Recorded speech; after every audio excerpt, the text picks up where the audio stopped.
तो आज का आपका क्वेश्चन है जिसका आंसर आपको कमेंट बॉक्स में देना है। 5 बॉल्स नंबर्ड 1 to 5, 5 बॉल है आपके पास, उन पर 1 से लेकर 5 तक नंबर हैं लिखे हुए हैं। Ball suspended using separate thread, और अलग अलग धागे से इसको लटका दिया गया है। सस्पेंडेड मींस लटका देना किसी को, ठीक है।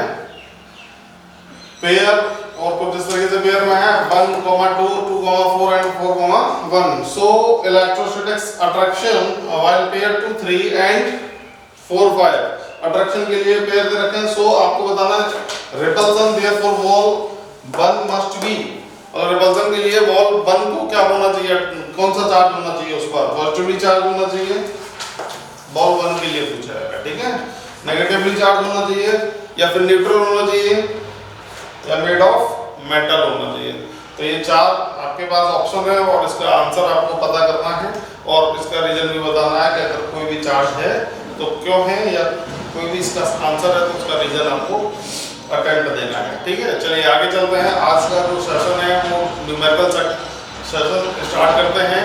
तो अभी जो हमने पढ़े हैं topic charge, conservation of charge, Coulomb's law, उसके बेस्ड पर हम न्यूमेरिकल्स करेंगे, ठीक है। Of charge and Coulomb's law, charge और कूलॉम्स लॉ के जो न्यूमेरिकल्स हैं वो हम यहाँ पर करेंगे। इसके लिए जो फॉर्मूले हैं वो लिख लेंगे। कूलॉम्स लॉ सबको पता है क्या होता है, F = 1/4 pi epsilon naught Q1 Q2/r²। दूसरा लिख लेंगे formula quantization Q = plus minus n ई।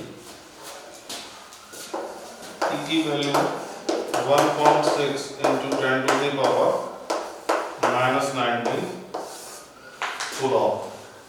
दूसरी वैल्यू लिख लेंगे 1/4 पाई एप्सिलॉन नॉट, इसकी वैल्यू कितनी होती है 9 into 10 to the power 9 Coulomb. Coulomb नहीं सर, nm² हाँ, nm²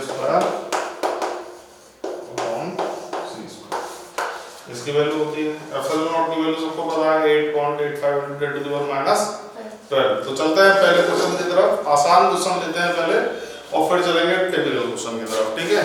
तो आसान क्वेश्चन आप खुद करेंगे और टिपिकल क्वेश्चन मैं आपको सॉल्व करके बता दूंगा।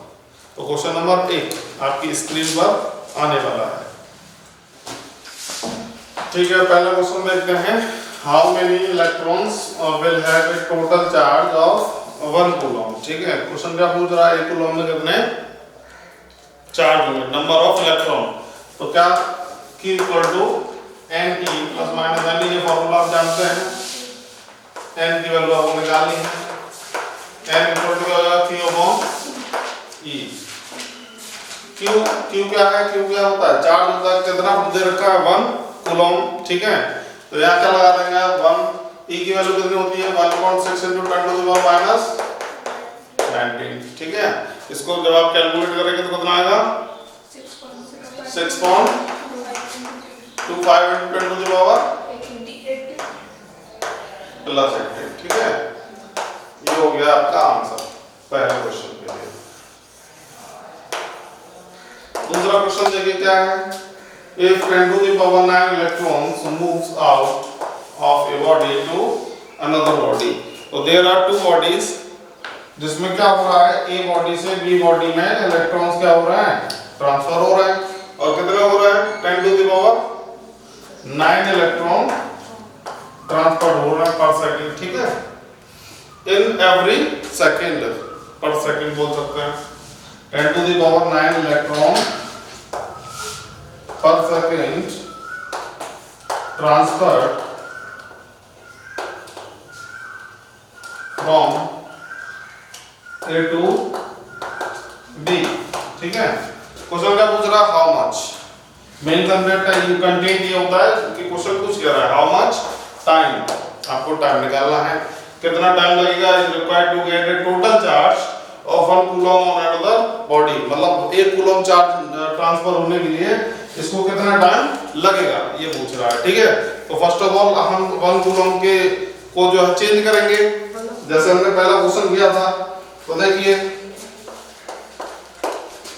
क्या वैल्यू होती है, एक इलेक्ट्रॉन की क्या वैल्यू होती है 1.6 into 10 to the power -19, और एक सेकंड में कितने इलेक्ट्रॉन जा रहे हैं 10 to the power 9।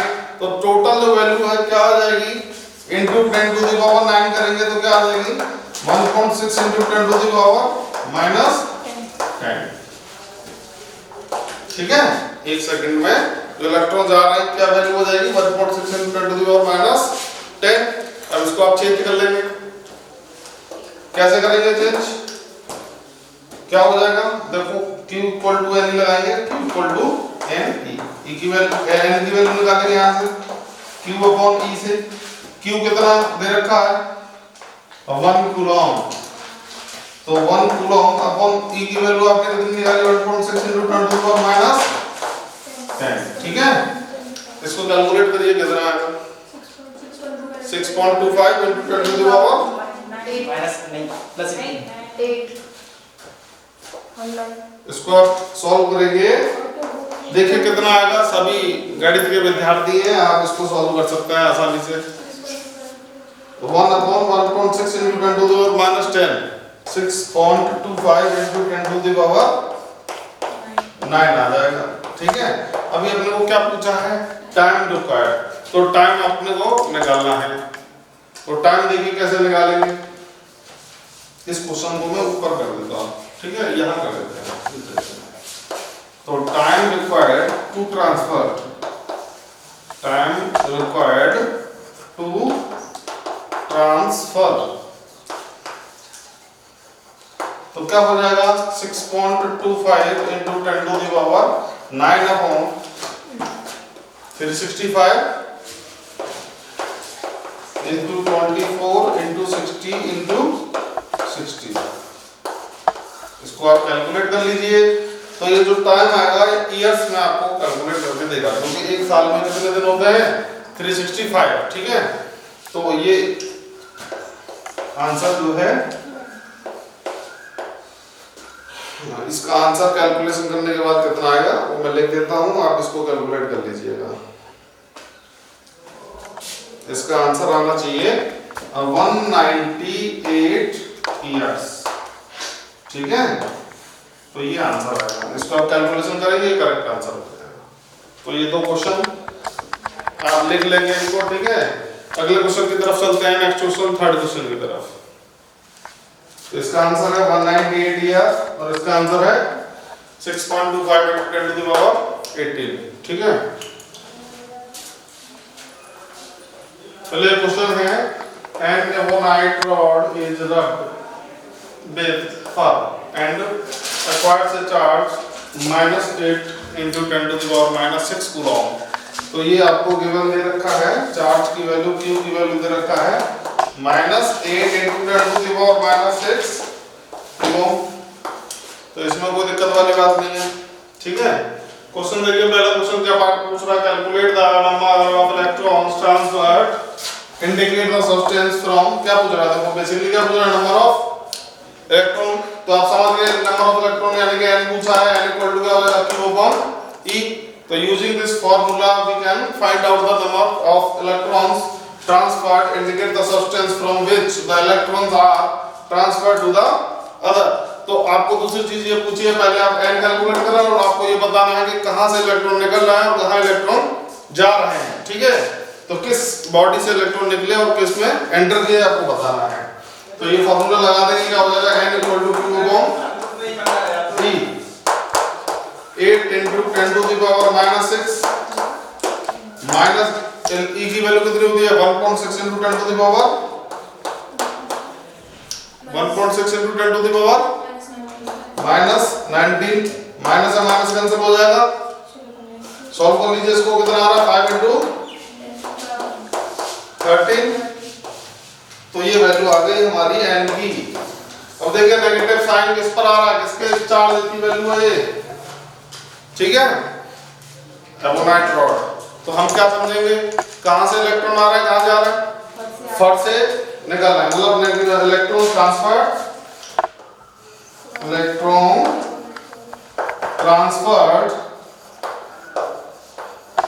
फ्रॉम फट टू एमोनाइट रॉड।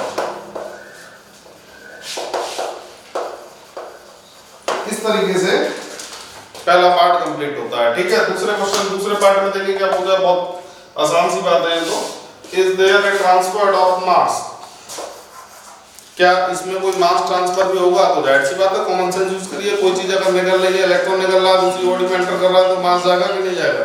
ठीक है, तो ये आपके कंसेप्ट क्लियर होने चाहिए। मास कैसे चला जाएगा ये भी सोचना है। इलेक्ट्रॉन जा रहा है तो मास भी जरूर जाएगा, क्योंकि मास जो है होता है इलेक्ट्रॉन का, सबको पता है वैल्यू कितनी होती है, 9.1 × 10⁻⁻31 ये वैल्यू होती है। ठीक है, तो मास ऑफ इलेक्ट्रॉन ट्रांसफर होगा from the first to the rod. If so, अगर होता है तो आपको निकालना कितना मास ट्रांसफर होगा। तो वेरी इजी कंसेप्ट, ये तो हो गया फर्स्ट के लिए। सेकंड को आप इस तरीके से सॉल्व कर सकते हैं। यस, मास ट्रांसफर होगा, और होगा तो क्या कितना होगा? देखिए मास निकालेंगे तो कैसे निकालेंगे, number of electron into mass of electron, n into m कर देंगे। n means number of electron और m means mass of electron. We know that, as we know, mass of electron कितना होता है, m की वैल्यू कितनी होती है?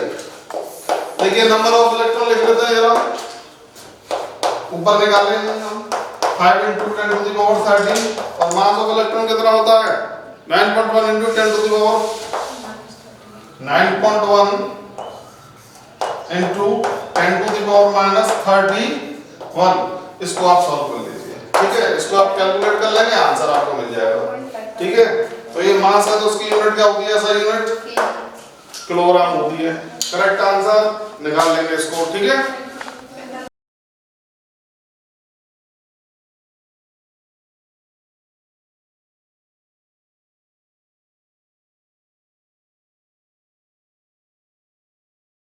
तो इसका करेक्ट आंसर मैं लिख देता हूं 4.55 × 10⁻17 किलोग्राम। ठीक है, तो इस तरीके से आपको न्यूमेरिकल करना बहुत इजी होता है, लेकिन इसके लिए आपको क्या होना चाहिए, कांसेप्ट क्लियर होना चाहिए, सारी वैल्यू याद होनी चाहिए। ठीक है, ये बहुत आसान क्वेश्चन है। अगले क्वेश्चन की तरफ चलते हैं।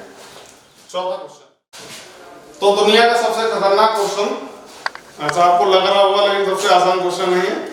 और इसमें पूछा क्या है, how much positive and negative charges is there in 180 gram of water. 180 gram water में कितने पॉजिटिव या फिर नेगेटिव चार्जेस होंगे।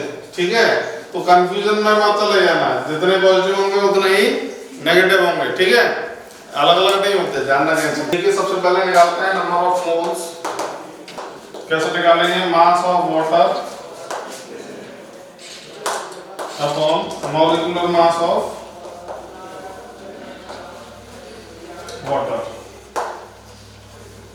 ठीक है, तो मास ऑफ वाटर कितना है 180 ग्राम, मॉलिक्यूलर मास ऑफ वाटर कितना होगा 80 अपॉन 80 कितना आ जाएगा 10 मोल्स। नंबर ऑफ मॉलिक्यूल्स निकालते हैं, number of molecules, number of moles into that was approx number 6.022 into 10⁻23। तो क्या हो जाएगा 6.022 into 10⁻24। ठीक है, अभी निकालते हैं number of atom. Number of atom in H2O कितना होगा 10 ही प्रोटॉन होंगे, 10 ही इलेक्ट्रॉन होंगे। क्या पूछा है, चार्ज दोनों बराबर ही रहेंगे। ठीक है, पॉजिटिव नेगेटिव बराबर रहेंगे, चार्ज की वैल्यू निकालेंगे, नंबर ऑफ चार्ज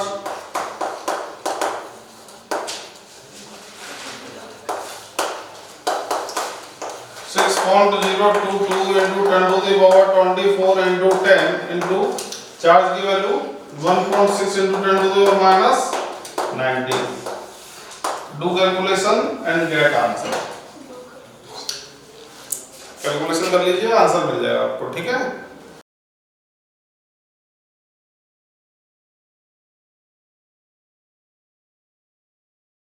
देखिए क्वेश्चन है fifth question, 3 small identical balls, तो कोई भी 3 बॉल है हमारे पास इस तरीके से,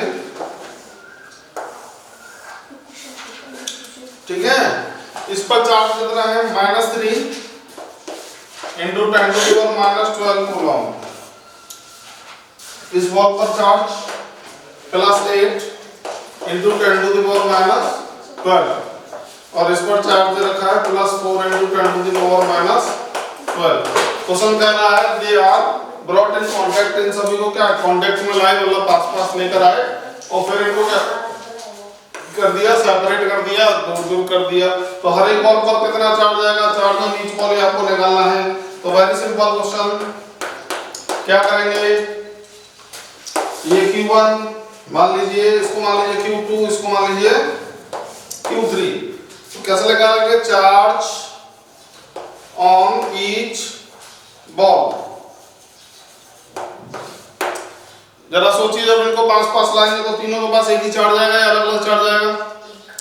तीनों के पास, जब देखो इसके पास अभी अलग अलग चार्ज है, जब तीनों को पास में लाएंगे फिर अलग अलग कर देंगे तो तीनों पर बराबर चार्ज आएगा या अलग अलग चार्ज आएगा? तीनों पर इक्वल चार्ज आएगा।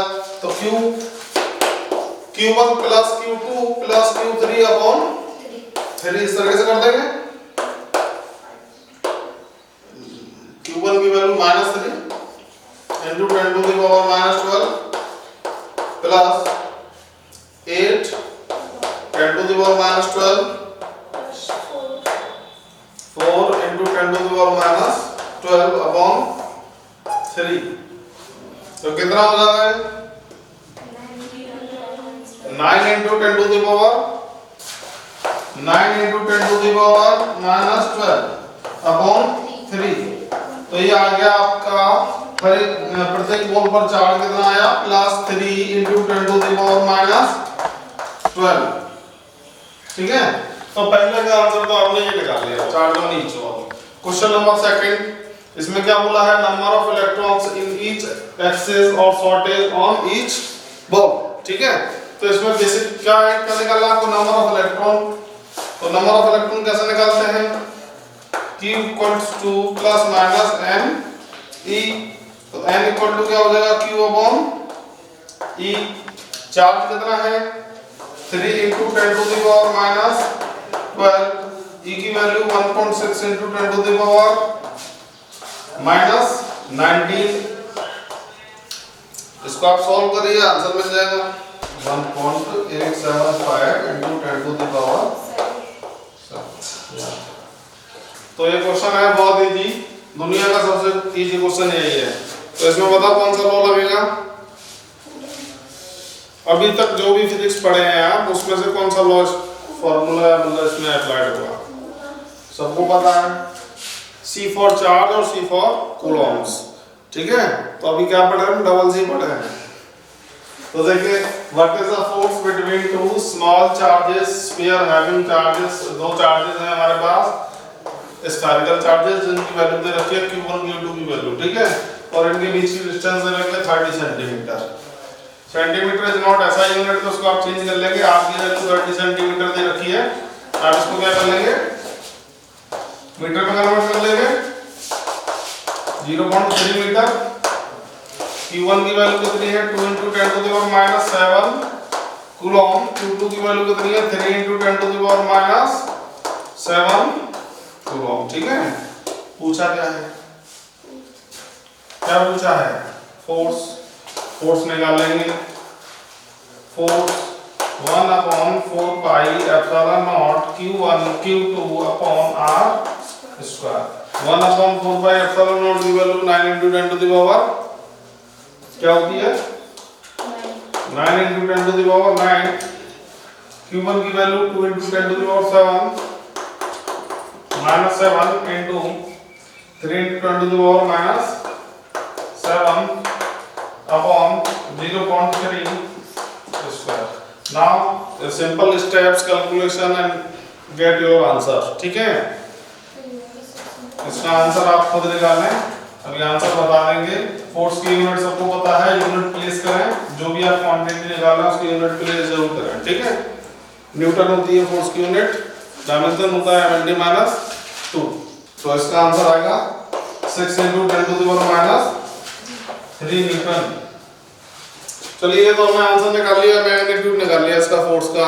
तुमसे अगर पूछा जाए इस क्वेश्चन में कि फोर्स का नेचर कैसा होगा, फोर्स के दो नेचर होते हैं, या तो वो अट्रैक्ट करेगा या फिर वो रिपल्शन करेगा। तो अकॉर्डिंग टू दिस क्वेश्चन बताइए, अट्रैक्शन फोर्स लगेगा इसमें या फिर रिपल्शन फोर्स लगेगा? रिपल्शन फोर्स लगेगा। क्यों लगेगा रिपल्शन फोर्स? क्योंकि both charges are similar, like charges के बीच में जो फोर्स लगता है वो कैसा लगता है? रिपल्सिव फोर्स लगता है। तो अगर इसका नेचर पूछा जाए तो वो भी आप बता सकते हैं। तो देयर आर रिपल्सिव फोर्स, ठीक है। तो इस तरीके से कुछ भी पूछा जा सकता है, आपको हर चीज की जानकारी होनी चाहिए। अगला क्वेश्चन की तरफ चलते हैं, क्वेश्चन नंबर 7। तो देखिए क्वेश्चन है the electrostatic force. Electrostatic force on small sphere. एक स्मॉल स्फीयर है जिस पर चार्ज है कितना? 0.4 microcoulomb due to another sphere of charge minus 8.0 microcoulomb in air 0.2 Newton. मतलब फोर्स की वैल्यू कितनी रखी है? 0.2 Newton. There are two charges, Q1 0.4 microcoulomb and Q2 कितना है? -8। क्वेश्चन देख लीजिए, what is the distance between the two spheres. दो उनके बीच की डिस्टेंस क्या है? ये है, ये देखिए 0.4 है माइक्रोकूलम, और ये दूसरा स्फीयर है -8.0 माइक्रोकूलम। सबसे पहली बात तो ये बताइए कि अगर इस पर इतना चार्ज है -0.4 और इस पर है -8, तो इन दोनों के बीच में कैसा फोर्स लगेगा? अट्रैक्शन फोर्स लगेगा, ठीक है। तो इंट्रैक्शन फोर्स क्या है? अट्रैक्शन फोर्स, और वो अट्रैक्शन फोर्स के नाम रखा है 0.2 न्यूटन। तो अगर ये इसको अट्रैक्शन कर रहा है 0.2 न्यूटन से, तो ये भी इसको 0.2 न्यूटन से ही अट्रैक्ट करेगा। तो दूसरा क्वेश्चन का जो आंसर है ना वो 0.2 न्यूटन हो जाएगा। पूछा देखो, what is the force on the second sphere due to the first, मतलब पहले स्फीयर से दूसरे स्फीयर पर कितना फोर्स लगेगा? तो आंसर इज दैट 0.2 न्यूटन। तो दूसरा तो इस तरीके से सॉल्व हो गया, ठीक है, कुछ नहीं करना इसमें। पहले को सॉल्व कर लेते हैं कूलॉम्स लॉ से। Coulomb's law F = 1/4 pi epsilon naught Q1 Q2 upon r²।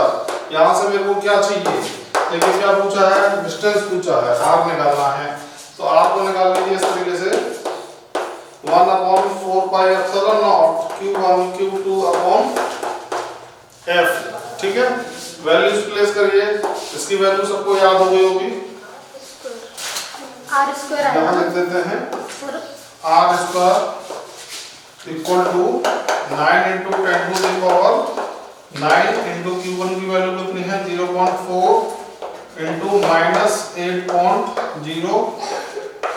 देखिए ये माइक्रोकूलम है, आप इसको साथ ही साथ चेंज कर लें। माइक्रोकूलम को चेंज करने के लिए क्या करेंगे? 1 माइक्रोकूलम इक्वल टू कितना हो जाएगा? 10 to the power -6 कूलम में चेंज कर लिया, ठीक है। तो अभी इसको हम इसी तरीके से लिखेंगे, वैल्यू सब प्लेस करेंगे तो क्या हो जाएगा? 0.4 × 10 to the power -6 into -8 into 10 to the power -6 upon force की वैल्यू कितनी है? 0.2 न्यूटन। तो ये हो गया। अब इसको क्या करना है? सिंपली सॉल्व कर लेना है। स्क्वायर है इधर, आप इसको यहाँ से स्क्वायर अंडर रूट निकाल लेंगे, ठीक है। आर की वैल्यू आ जाएगी, ये आंसर हो जाएगा। तो कितना आएगा? सॉल्व कर लो उसको। ये देखिए ये हो गया 10 to the power 12 और ये कितना है? 10 to the power 9। तो कितना हो जाएगा? 10 to the power 9 0.4 into -8, ठीक है। आप यहाँ मैग्नीट्यूड निकालना है तो आप इसको नहीं ले, मतलब छोड़ दें माइनस को, नहीं तो एरर आ जाएगी क्वेश्चन को सॉल्व करने में। 8 into कितना हो जाएगा? 10 to the power -3 upon 0.6 and 6 12 और ये कितने हैं? 9। तो कितने बचेंगे? तो मैंने क्या लिखा है? 10 to the power -3 कितना हुआ, सही है ना? हाँ। ठीक है, तो इसमें क्या है, इसको काट दीजिए, 2 बार हो गया। ये कितना हो गया, 16 इंटू 9, स्क्वायर रूट निकालेंगे, 3 इसका आ गया, 4 इसका आ गया, ये 10 टू द पावर 3 आ रहा है ना, तो इसलिए रूट नहीं निकलेगा इसमें। सही बात है, इसको चेंज कर लो, वैल्यू चेंज कर लें इसको, तब ये कैलकुलेशन सही होगी। 0.8 माइक्रो, उसको और क्या करें, सॉल्व करते हैं इसको 0.8 से। 9 into 0.4 into 0.8 into 10 to the power minus 3 upon 0.2, तो ये हो गया 2। ठीक है, कौन घटाएंगे तो अब ये हो जाएगा 4, 10 टू द पावर माइनस 4, और ये हो जाएगा 9 into 32 into 10 to the power minus 4, ये आ गया। आर की वैल्यू, आर स्क्वायर रहेगा, आर की वैल्यू निकालेंगे तो उसका अंडर रूट ले लेंगे, कितना आ जाएगा, 8 टू 16 होगा, तो 3 इंटू 4, और इसका आ जाएगा 10 टू द पावर माइनस 2। ठीक है, -2, तो ये कितना हो गया, 12 इंटू -2, इसको आप ऐसे लिख सकते हैं 0.12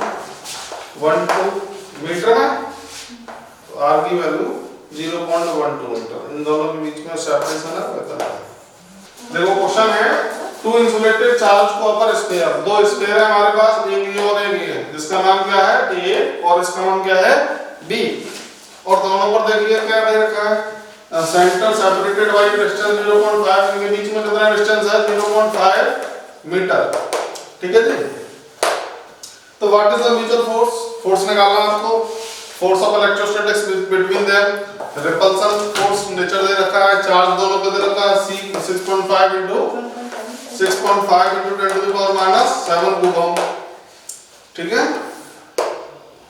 रेडियस हमें कंसीडर नहीं करनी है किसी भी चार्ज के लिए, रेडियस से कोई लेना देना नहीं है, और फिर ये कंडीशन के साथ 2 क्वेश्चन और है। तो सबसे पहले फोर्स कैलकुलेट करते हैं, तो फोर्स कैलकुलेट करने के लिए यहाँ हम इसको देखते हैं, there are Q1 equal to Q2 on both spheres and value is 6.5 into 10 to the power minus 7, तो force equal to 1 upon 4 pi epsilon naught into Q1 Q2 upon R square, देखो R की value दे रखी है 0.5, क्या हो जाएगा 9 into 10 to the power 9, Q1 6.5 square into 10 to the power minus 7, minus 7 की मतलब 14 हो गया, डायरेक्ट कर सकते हैं आप इसको, क्योंकि Q1 Q2 सेम है, ये वैल्यू लगाएंगे, ये हो जाएगा, R की वैल्यू लगा दीजिए 0.5 स्क्वायर। ठीक है, सॉल्व कर लीजिए इसको,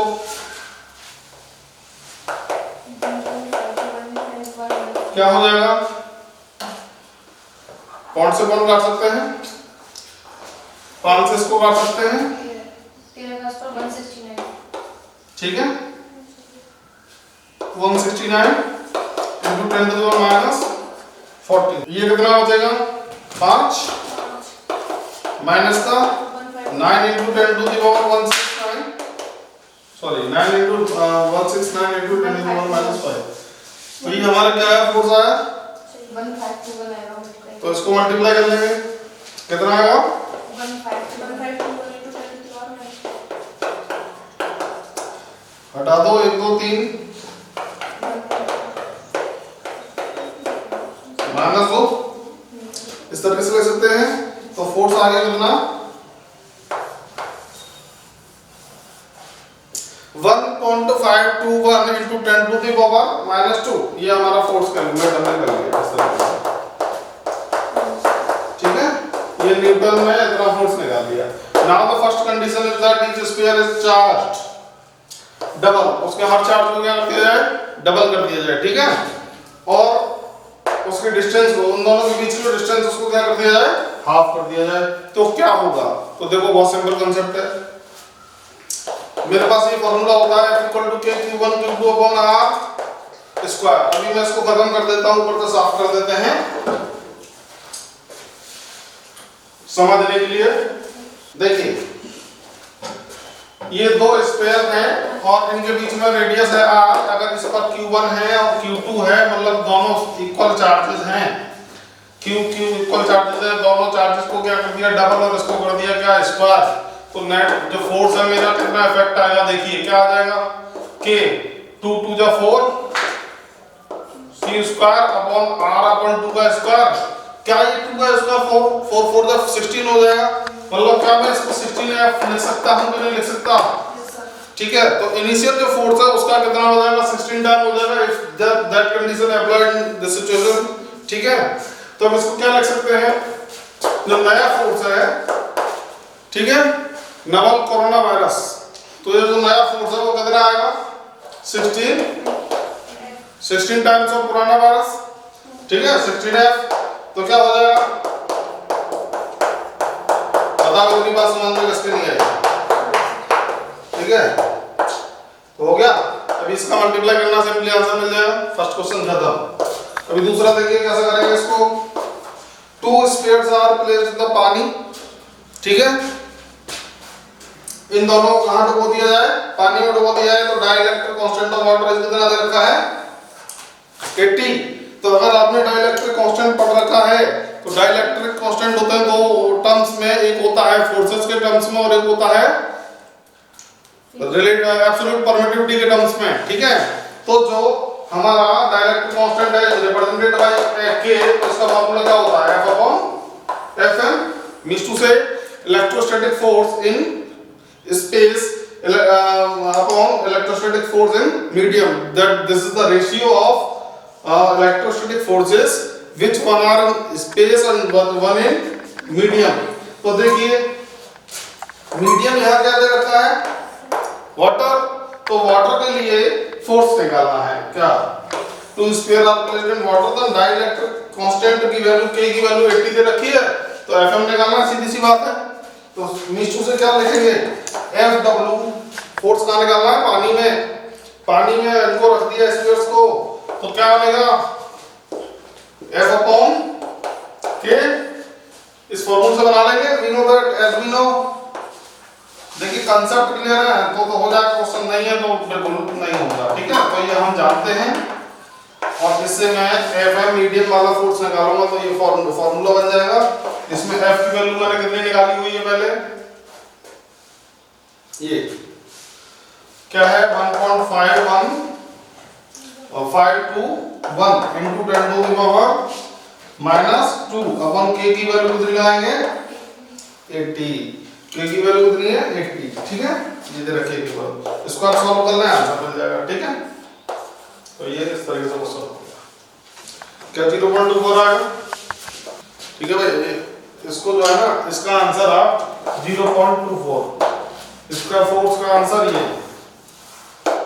और क्या इसका answer 1.87 into 10 to the power -4 Newton, ये आंसर आएगा, ठीक है।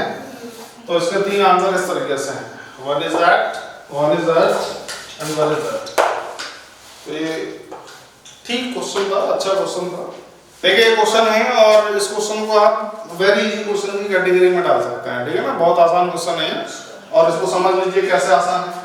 2 point charges of 3 microcoulomb and 7 microcoulomb, दोनों पॉजिटिव है, दोनों क्या कर रहे हैं रिपल्सन कर रहे हैं एक दूसरे के लिए, फोर्स दे रहे हैं 21 न्यूटन का, ठीक है। इफ एक charges is given and additional charges, बाद में फिर क्या होता है दोनों को -5 माइक्रोकूलम दे दिए जाते हैं, जोड़ दिए जाते हैं, एडिशनल चार्ज दे दिया जाता है, तो what will be the force, what will be the force between them, the response, थोड़ा तेज बोला करो, what will be the force, तो ये फोर्स निकालना है, क्या निकालना है फोर्स, क्या निकालना है फोर्स, फोर्स निकालना है।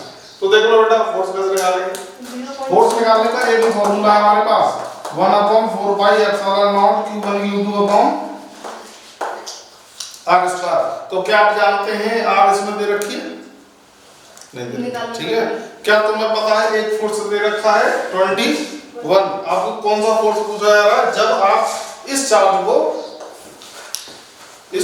ऐड कर देते हो इन चार्जेस में, जो पहले चार्जेस की वैल्यू है 3 7, तो इनमें आप एडिशनल अगर दे देंगे इस चार्ज को -5 माइक्रोकूलम को, तब आपको न्यू चार्ज की वैल्यू निकालनी है, ठीक है। तो देखिए ये इसकी वैल्यू है नहीं, ये कांस्टेंट होता है, ठीक है। इस कांस्टेंट को अगर मैं हटाऊंगा तो मेरे को रिलेशन क्या मिलेगा, basically F is directly proportional to Q1 into Q2। Is that clear? अगर मैं F डैश यानी कि न्यू चार्ज के लिए नया फोर्स, जो न्यू चार्ज इनको ऐड करने के बाद जो न्यू चार्ज बनेंगे उनके लिए क्या बनेगा, नया फोर्स बनेगा। तो उसके बेस पर मैं इसको अगर फर्स्ट इक्वेशन और इसको इसके लिए दूसरी इक्वेशन बनाऊंगा तो क्या बनेगा, Q1 dash into Q2 dash, ठीक है। तो सिंपली हम इसको सिंपलीफाइड करेंगे और बहुत आसान तरीके से करेंगे। देखिए किस तरीके से करेंगे, इक्वेशन 1 में इक्वेशन 2 का आप डिवाइड कर दीजिए, ठीक है। तो डिवाइडिंग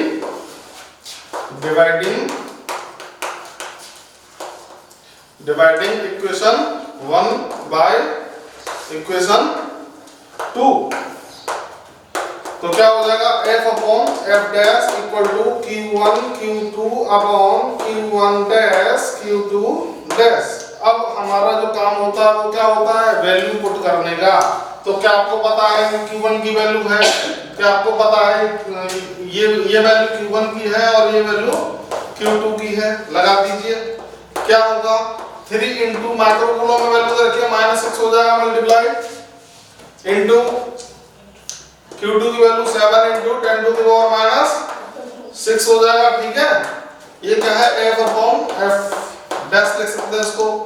देखिए Q1 डैश की वैल्यू निकाल लेंगे, ये इसको क्या किया है, एडिशनल किया है, इसमें एडिशन करेंगे तो वो क्या वैल्यू होगी, 3 - 5 into 10 to the power -6 into Q2 dash की वैल्यू कैसे निकालेंगे, 7 - 2 इंटू 10 टू द पावर -6, तो इससे ये कैंसिल, ठीक है। 7 minus 5 ये कितना हो जाएगा, 7 minus 5 7 - 5। तो अगर ये 7 - 5 हो तो इसकी वैल्यू 2 आएगी, इसकी वैल्यू कितनी आएगी, 2 आएगी। तो F upon F dash equal to कितना हो जाएगा, 7 इंटू 3 इंटू 7 और नीचे रहेगा 2 इंटू 2 इंटू 2। तो देखिए इधर आ जाइए और it is very answer at a very easy question. तो ये क्या हो जाएगा, 21/4। मेरे को चाहिए क्या, मेरे को चाहिए F डैश, ठीक है ना। तो मैं क्या करूँगा, F डैश के टर्म में इसको इक्वेशन को बना लूँगा, क्या बन जाएगा, सर F की वैल्यू पुट करेंगे तो 4 हो जाएगा, F डैश इक्वल टू हो जाएगा F इंटू 4/21। F की वैल्यू तो गिवन है 21, F इज गिवन और वो कितना है 21 न्यूटन। तो इसको आप यहाँ लगा दीजिए इस जगह। तो 21 into 4/21, there are 21 to 21 cancel out, तो F डैश की वैल्यू कितनी आ जाएगी, 4 न्यूटन, ठीक है। तो इस तरीके से क्वेश्चन है और इम्पोर्टेंट भी क्वेश्चन है।